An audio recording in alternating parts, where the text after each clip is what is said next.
All right, just had one of the other photographers text me confirming he is here, wherever here is. All right, guys, we're gonna try to get it. We're gonna try to get it. Breathing. 1837 Monarch Ridge Circle.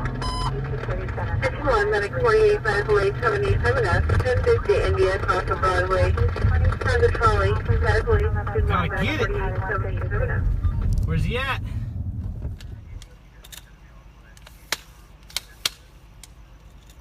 He may have seen my car and ran.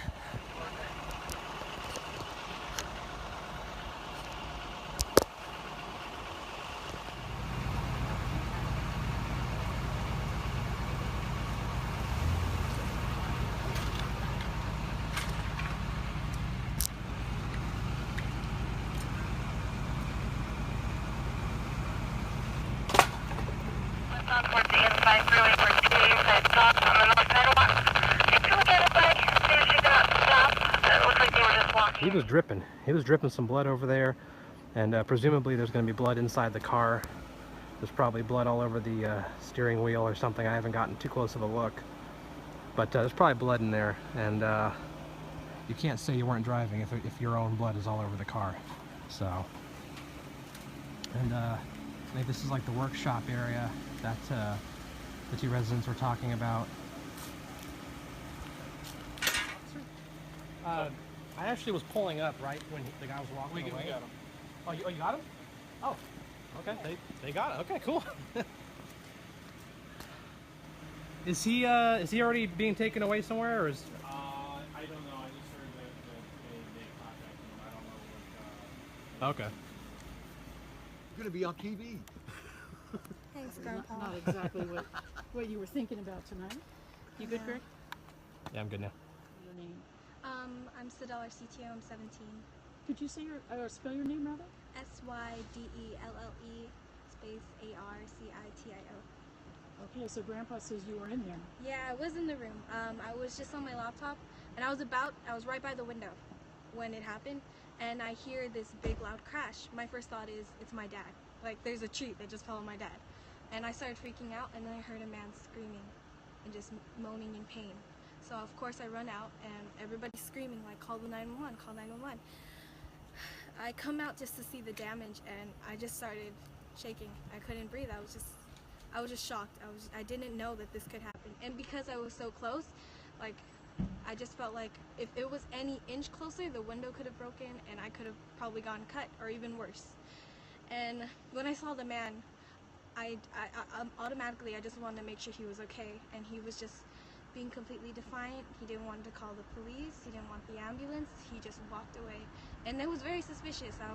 If it's not your car or if something, I understand it was a very traumatic crash, and I was just worried. It started smelling like gas, and I was talking to the police and just trying to tell them everything that I see before anything gets moved or changed. And as the guy walked off, everybody was just wondering, like, what's his name, who is he, and how did this even happen, You're a good witness. I mean, first you wanted to check on him, and then, I mean, I'm only 17.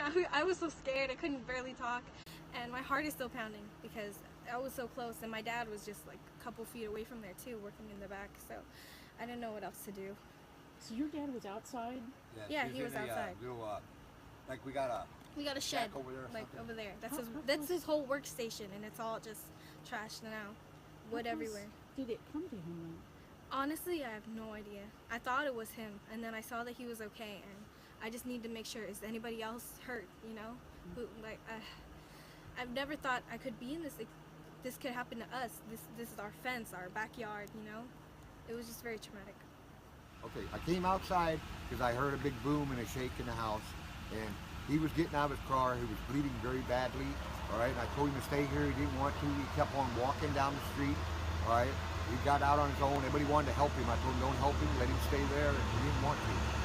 Now, you were inside. What did it sound like? I heard you... A big boom, and then the whole house shook.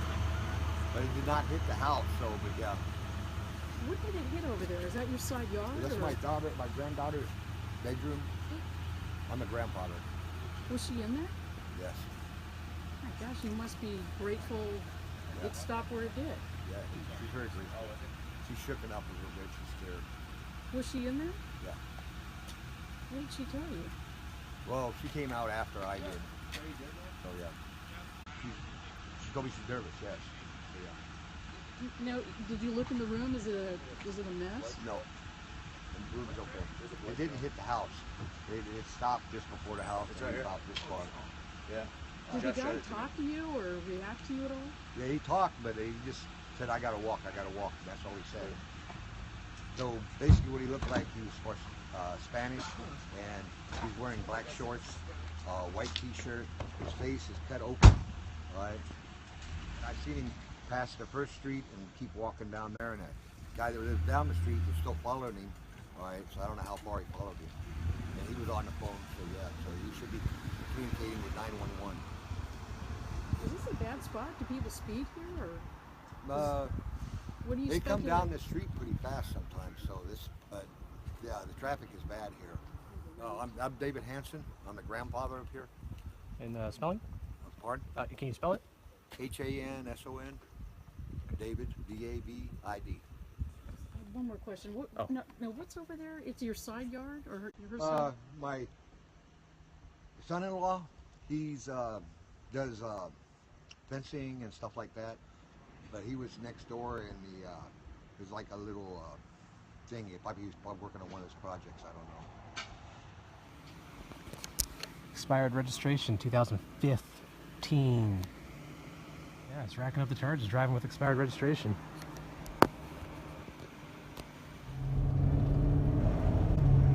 News camera guy.